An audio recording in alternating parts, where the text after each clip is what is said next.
this opportunity that we have. Let's adjust this. That may work better. So now this opportunity that we have to sit in meditation and listen to the Dhamma. So in listening to the Dhamma, if we do that well, then wisdom will arise. If we listen while the mind is in a state of peace. So while we are listening, we can know the breath, the in-breath and the out-breath as well, which means that we have mindfulness. And we put down all thoughts, all proliferation. We leave all of these things aside. All of the thoughts about that which has come to pass already, or that which has yet to be. So the things of the past, the things of the future, we lay all of that aside. So in order to see and understand the Dhamma, our mind needs to be in the present moment. So therefore, if the mind is scattered, if it's restless, then we won't be able to understand the Dhamma, because we're not contemplating, so we won't see the Dhamma. But if the mind has a degree of peace, then we can understand the Dhamma little by little. So we see there are these three kinds of happiness. There's the happiness in the world, the happiness of samadhi, and the happiness of wisdom. And all humans desire happiness, that no one wants to suffer. But when we want this happiness, most people go about getting it in a way that causes harm to others. They harm others for the sake of their own personal happiness. So this is a kind of happiness, but it's that without virtue or morality. It's on the level of a putujana, so someone who's thick with the defilements. And this is why the world is in such a chaotic state. But if we're going to find a higher happiness, well, it's that of a kalyana jana, of a good or a beautiful being, one with a beautiful mind. So someone who is generous and someone who is virtuous. And when we're generous, we're virtuous, then we don't harm other people or other beings. We're able to have a degree of control over our actions of our body and our speech. We keep these precepts, and so there's a peace that comes out through our actions. And the benefits of having these precepts, silena sukhating yanti, this becomes a cause for happiness, a happiness in sila dhamma, in this moral integrity. But even though we have that, the mind can still be chaotic, can still be quite a mess, can still be all agitated, can still be gloomy. We want happiness, but sometimes it can be really difficult for us to get that. And then when we do get it, we cling to that happiness, and then that becomes a cause for suffering to arise. So the thing that we really wish for is peace. So we come to train in samadhi so that this can arise. So I asked you already, who wants jhanas? Who wants a still and peaceful mind? Who wants to get samadhi? And everyone put their hand up. And before I ordained, I would have done the same. And really I did, but it was like an internal hand that I put up, that I wanted this samadhi. And jhanas I wanted even more. Because I knew that if we're going to get this peace of mind that will come about through samadhi, the state where the mind isn't shaken, if we meet with a sense experience which is the stimulus for liking to arise, but the mind doesn't shake through that. If we meet with a sense object which is the stimulus for disliking to arise, then the mind doesn't shake through that. Because it's normal being in this world that we meet with these things. There's praise and there's blame, isn't there? That there's gain and there's loss. There's praise, there's blame. There's fame and disrepute. And there's pleasure and pain. And so these 8 worldly Dhammas are things that everyone who is born into this world needs to meet with. And if the mind doesn't have stability to it, then it will always be running after these things, getting involved in pleasure towards them sometimes and displeasure at other times. And so it's like that when the minds of beings are engulfed in this world, that this is just their nature to be this way. Even though you may be virtuous, have sila Dhamma, but the mind is still in the world, and so it follows all of these sense experiences like this. And so that's its nature, it's normal for it to be that way. And it's normal because there's avijja, tanha, upadana. So there's ignorance, craving and clinging in the mind. And so we have this aspiration for samadhi then, for the mind being firm, for it to be stable, because we know that this is something which is really good. And when we have wisdom, then we'll understand into the 4 Noble Truths. So that of stress, of discontent, dukkha, and then there's the cause for dukkha to arise. There's nirodha at cessation and the path leading to that cessation. And so the seeing of all materiality and mentality as anicca, dukkha, anatta, so as things that change, that are stressful and not self. Because we don't want to attach to these things as being a self. Because we listened to Dhamma talks already, and so we know that that's the cause for suffering to arise.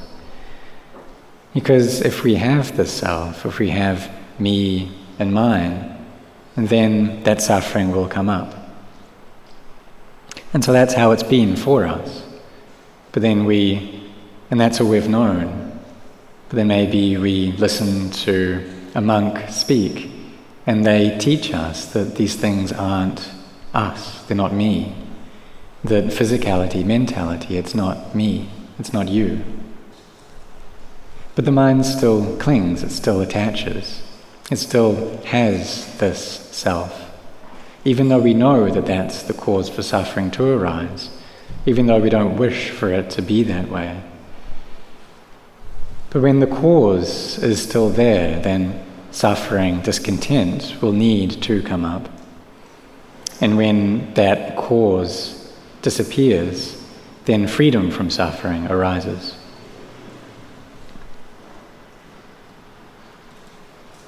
So when that happens, this nirodha comes up. But this doesn't just happen all by itself. It doesn't happen haphazardly. That if we have these defilements, if there's still craving, and we don't do anything, then suffering will constantly be appearing.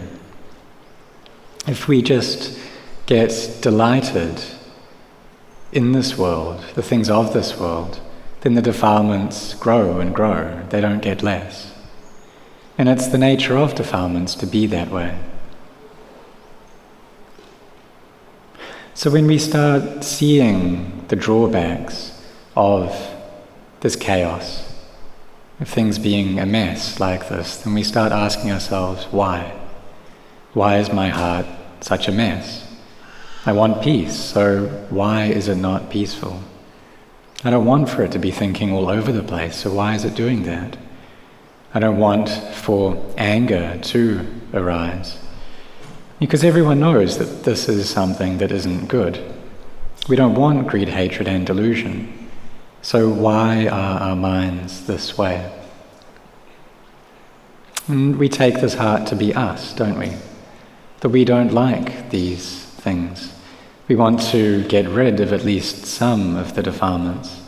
We want to gain at least some samadhi. So therefore we need to train. So we've read some Dhamma already, listened to Dhamma already. And so we know that, okay, we need to be generous, we need to be virtuous, we need to meditate in order to bring the mind to peace and stillness so that this wisdom can arise. But it's not the case that we just sit about doing nothing at all and wisdom comes up by itself. For that to happen, we need to be someone who has a great amount of bharami, of spiritual virtues already. Those beings who could listen to the Dhamma once, or 2 times, or 3 times, and reach stream entry, or once returnership, non-returnership, or arahant. Those who are able to just sit in meditation and their minds go straight into samadhi, or even into jhana, that there's great stillness, there's peace there, the body and the mind are empty. For that to happen, one needs to have created a lot of bharami, a lot of these spiritual virtues before. And so these beings are those who have a great blessing in their life, that they've done a lot of merit before in the past. They've meditated a lot, they've cultivated samadhi before. But in these 9 days of us practicing together, this is what we're doing. We're creating this bharami. This is us forging these spiritual virtues in our hearts, so that we're leading our hearts to knowing the Dhamma and seeing the Dhamma. You can see how for some people being generous is really difficult for them. But for those who are generous in a consistent way, that if there's some small deed that they can do of kindness, of giving, or a big deed, then they do that. That they create this good karma on a constant basis. And for these people, being generous is something that's very easy. That they do these good deeds and their heart feels comfortable, it feels at ease. And they try to seek out opportunities to make merit, to do acts of goodness. And so it's easy for them to do that. But in order for that to be easy for these people, they must have done this before, so that in the present they can be this way. So that they can be generous on a consistent level in the present moment. And they see the benefits of this, the benefits of being generous, the drawbacks in being stingy. It says the benefits in generosity, the benefits of virtue. And then for those who see the drawbacks in the chaos of the mind, then they'll see the benefits of seeking out inner peace. So this is the case for all of you here who have come here.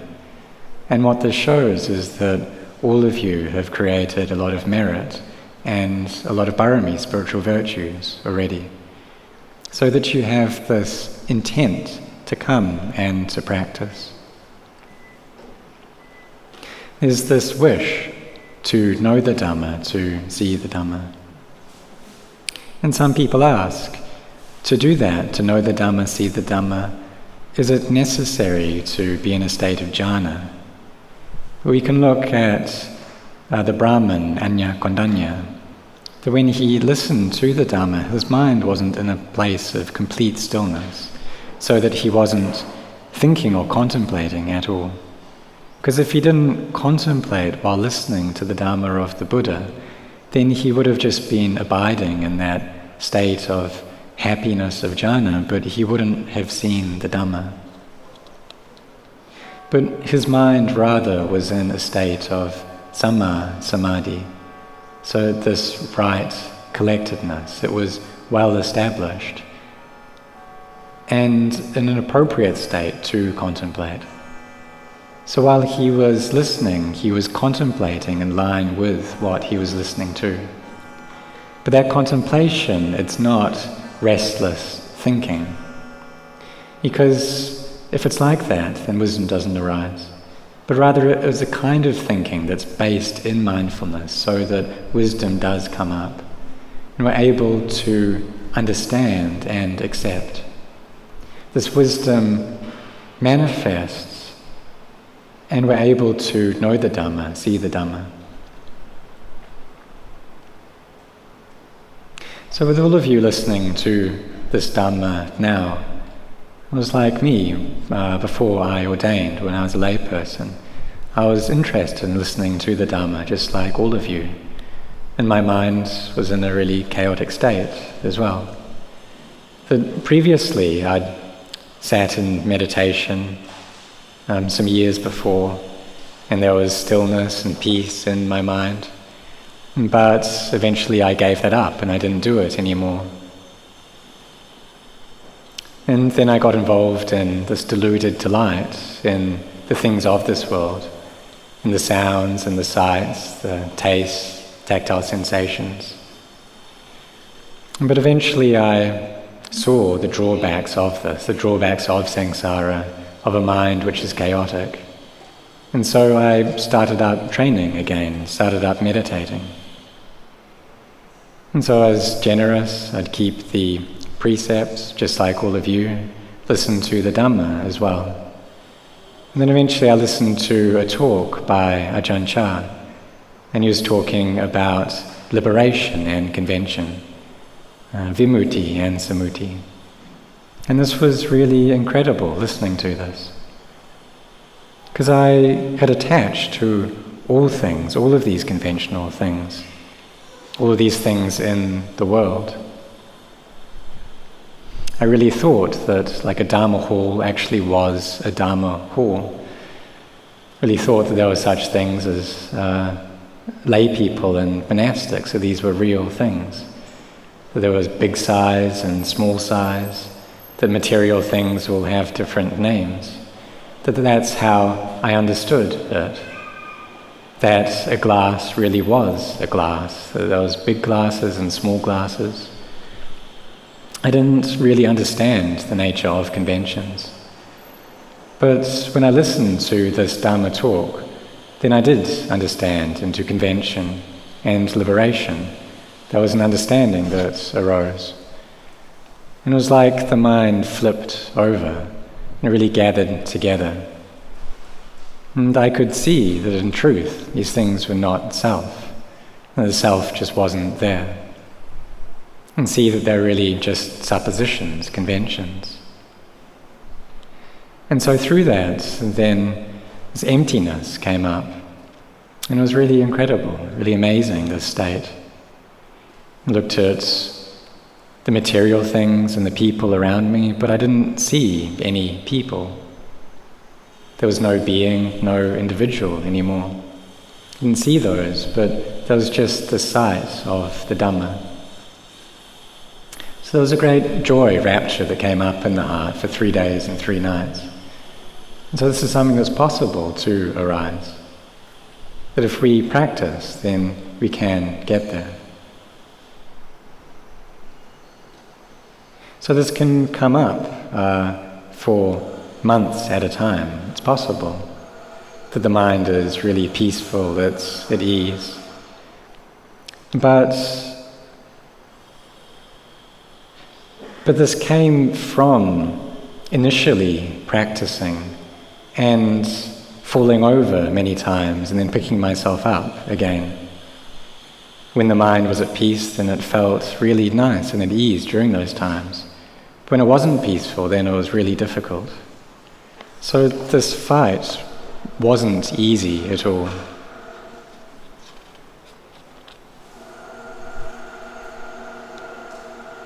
So if we carry on practicing, then it's possible that this peace will come up for us. But the times that this does come up, then we feel like, okay, I can probably do this, I can probably do this practice. But the days that this peace doesn't come up, then it feels like the defilements are just overriding the heart. Greed, hatred, and delusion come up and we can't take it. We just carry on going with it, carry on trying to practice. And so we carry on with cultivating our barami. And we're fortunate, well, that's fortunate, being close to Krubajan, being close to Ajahn Chah, that he taught me until I was able to understand, in this deep understanding of the Dhamma. So this samadhi arose, and there was coolness and peace in the heart. And then next, this came up for months at a time, for 6 months, even for a year, that there was this peace there. And so it's possible for this to happen with samadhi. So therefore, for us, we shouldn't become dejected or discouraged, but rather really set our hearts on this practice. That we make this determination that what we want is samadhi, that what we're after is magga, phala, nibbana, the paths, the fruitions, and nibbana. And so we bring up this truthfulness there, this determination of truth, and then really set our efforts on that. It's not that we bring up a determination and we just don't do anything, but rather we set our hearts and then we follow through with that. But we need to put in our efforts, we need to have a mind which is focused.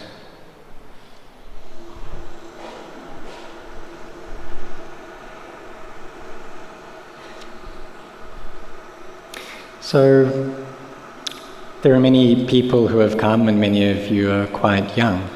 And this is something that's really worth rejoicing in, that you want peace from this young age. And for those who are elderly already, then don't be careless.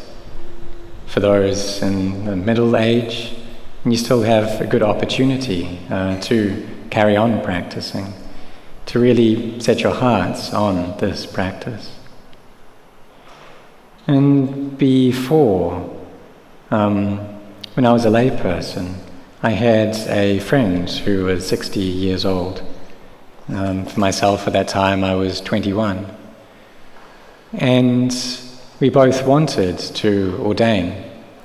But my friend told me that it's like he was walking through the forest and he come across a really beautiful tree that he wanted to use to make a house from. But the axe that he had was damaged and blunt, so he wasn't able to use it anymore.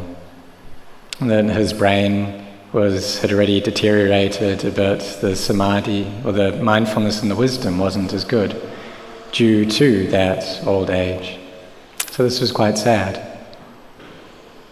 But we all have the opportunity to practice, to meditate. We have this goal of samadhi. So what then are the obstacles to samadhi? The obstacles are liking and disliking. So there's anger and ill will. There's delighting in forms and sounds, odours, taste, tactile sensations. There's the mind which is scattered, there's drowsiness, and there's doubts. So these are the 5 things which obstruct samadhi. So when we want samadhi, but it's these things which are getting in the way. They don't allow samadhi to arise. When our eyes see something, then there's liking or disliking towards that. Maybe we get over that, then drowsiness arises. And then there's restless thinking in the past and the future. The mind gets involved in doubts and uncertainty again. And so this samadhi never becomes firmly established. So the Buddha said we should seek out methods to have as a mainstay for our heart, for it to become firm. So we can recite Buddho, Dhammo, Sangho. We can know the in and out breath, having mindfulness there. We need to have something to tie our minds down to, a meditation object to use. And when we have that, then when we receive a sense impression, and we don't attach to it, or maybe there's just a little bit of attachment, there's a bit of liking and disliking that come up, but we're able to contemplate that. And so we can ask ourselves, well, why would I want to be involved in that? That I need to die, don't I? So what's the point in being delighted? What's the point in being averse when I need to die? Why would I want to have aversion towards something? That there isn't me, there's no them. This anger, it doesn't have a self. It's just the ignorance in the heart that brings this up. And so really there's nothing which can make us become angry. That if our hearts have immunity, if they're strong, then they won't be able to become angry. But the fact that they do is because they have these germs within them, the germs of ignorance, craving and clinging, that there's still a self. And so these defilements then come up, greed, hatred and delusion arise. So we shouldn't lay the blame on things outside us, but rather place the blame within our own hearts. It's because of our hearts, isn't it? If the mind has wisdom, then greed, hatred and delusion just couldn't arise. It's like if we catch a cold. The reason we've got that cold is because our immunity has fallen. That really this virus or these bacteria, that they're all over the place, all the time anyway. And if someone's immune system is working well, then they won't get it. But if their immune system isn't good, then they do catch that. It's because the body isn't healthy. It's because we haven't been eating well, we haven't been exercising, we haven't been looking after the body. And if we do, then these germs, then they, even though they're there, the body can fight with them. And so it's the same, that if the mind has this immunity, then it'll be able to fight with all these sense impressions. So which means that if we're with our kammatthana object, our meditation object, that if our mindfulness is well established like that, then our samadhi becomes more and more firm.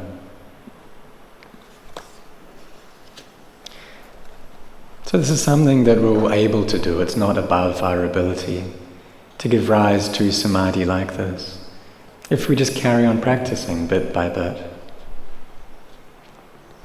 If the mind is really scattered and we feel like we just can't take it anymore, then we can recollect the good things that we've done before, and we can make a note of all these virtuous deeds. So in the last 10 years, what have we done? We've done this and we've done that. 10 years ago, then 9 years ago, 8, 7, and things we did 3 years ago, 2 years ago, things we've done this year. What meritorious deeds have we done? So we can think about how we've gone to a katina ceremony and made offerings, how we've supported the building of an abhosta hall. We've maybe offered a little bit of money for the purchase of a monastery land. So things that bring up brightness and happiness in our heart.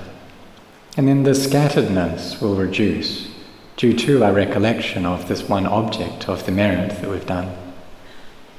And we can recollect how We have taken up the precepts before, we've listened to the Dhamma on many occasions. We've taken up these 8 precepts on the 1 pra, the lunar observance days. Then the heart really becomes bright and full through that. All of these good things that we've done, they fill up the heart and they don't leave. So we use this as the object of our hearts, to bring them to peace and to stillness, bring them into samadhi. And so this is a valid method that we can use. So it's not necessary to recite this word, Buddho, to bring the mind to peace. That we can recollect this goodness, or perhaps we can be with the breath.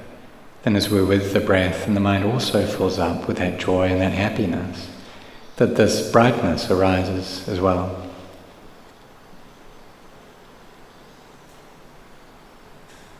And when this samadhi becomes firm, then we contemplate into conventions and liberation. Can see all things as just being conventional, and then this vimutti, liberation, appears. And so the mind reaches a state of contentment, of great inner happiness. It's able to separate out from the things of this world, able to destroy delusion and that which binds our hearts. And when we cut these fetters, then there's a spaciousness and ease in the heart.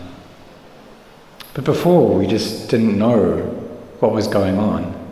We didn't know that there were these fetters binding our hearts because we've been used to them. They've always been there, and it's just habitual for us to be like that. So when that's the case, then we're able to just stay along with them in this world. We don't see that there's any problem.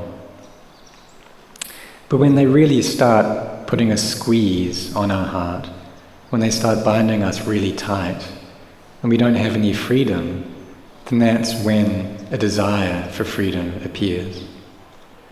So like when anger comes up with great intensity, and we just can't take it anymore, or the mind is just so restless and it carries on thinking to the point where we can't eat and we can't sleep, that's when we see the harm of these things. We ask ourselves, why is it like this? That I'd felt ease, comfort in my heart before, but now it's just chaotic. So we see that we have created this peace before.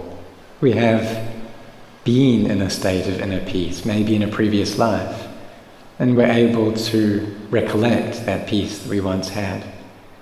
And we want to get back to that state. So we start practicing anew. And as we practice, the mind becomes better and better until wisdom arises and we're able to abandon the defilements, maybe just once. But the mind then becomes very bright, contented, full. There's the spaciousness, this openness to the mind. We realize that Nibbana is right here. And we gain great encouragement then, great energy of mind. And here we don't need to force our efforts, that this just happens by itself. That we have energy by ourselves. The mind is naturally in a state of samadhi, that we can maintain our mindfulness. That the mind teaches itself. We don't need to seek out these things, we don't need to force them, we don't need to control them. So the benefits of being close to an awakened teacher, like Ajahn Chah, is this. And they can lead us and they can give us great energy, great encouragement until we can find those resources of energy within our own hearts. So for all of us, we just carry on practicing consistently. Those here in the monastery, those joining online, you'll do this already.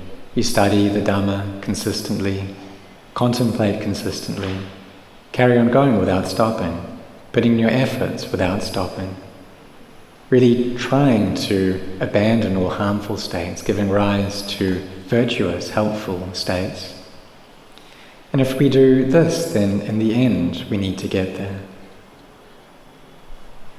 So for myself, when I look back to the beginning, so to my mind, which was initially in a very chaotic state, and then eventually gave rise to peace and understanding, and the state of the Dhamma appeared, you can see that going back step by step, the very first step of the journey was seeing the drawbacks in a heart that was under the control of the defilements. Seeing the drawbacks and the pain of being stuck in the cycle of birth and death. So may all of you really set your hearts on this practice. And one day you'll need to get there if you just carry on practicing, carry on meditating. So may all of you grow in blessings.